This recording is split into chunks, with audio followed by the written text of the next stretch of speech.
అదేంటంటే 'నారి నారి నాడుమురారి' సినిమా చూసినప్పుడు ఎక్సైట్ అయిపోయాను నేను. అంటే ఆ డైలాగ్ డిక్షన్‌లో ఎక్కడ డైలాగ్ చెప్పినట్టు కాదు.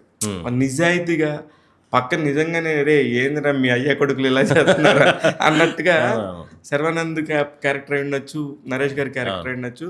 ఆళ్ళని బ్యాలెన్స్ చేయడానికి ఒక క్యారెక్టర్ కావాలి. అది మీరు. కరెక్ట్ హుక్కు అది అబ్బరాజ్ గారు బాగా పట్టుకున్నారు. రామ్ అబ్బరాజ్ గారు.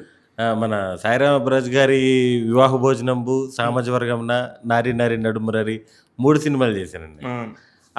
వాళ్ళతో ఉన్న సూపర్ సింక్. రైటర్ భాను, నందు వీళ్ళందరూ ఏంటంటే వాళ్ళ డైలాగ్సే మనకి డైలాగ్స్ లాగా ఉండవు. మనం క్యాజువల్గా మాట్లాడుకున్నట్టే ఉంటాయి సినిమాలో డైలాగ్స్ కూడా. మామూలుగా డైలాగ్స్ చూసిన తర్వాత కొంచెం మార్చుకుందాం అన్నీ ఉంటుంది కదా, అలా ఏం అవసరం లేదు. ఇప్పుడు నువ్వు అంటే ఇప్పుడు ఇంత సింక్లో ఉంటారు కదా. అవును.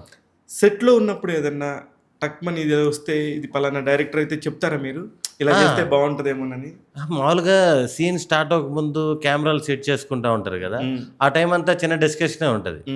ఇప్పుడు సాయిరామ్ అబ్బరాజ్ వచ్చి మాకు, శర్వానంద్కి, నరేష్ గారికి, ఇప్పుడు నెక్స్ట్ శ్రీ విష్ణు గారి సినిమా స్టార్ట్ అవుతుంది. ఆ కెమెరాలు సెట్ చేసుకున్న టైంలో సీన్ డిస్కషనే ఉంటుంది. ఫ్లోలో ఎవరిది వచ్చినా బాగున్నా సెట్ చేసేయడం, ఆ సింక్ ఉంటుంది. అందరూ ఒక ఏజ్ గ్రూపే, ఎక్కడ చిన్న ఏముండదు.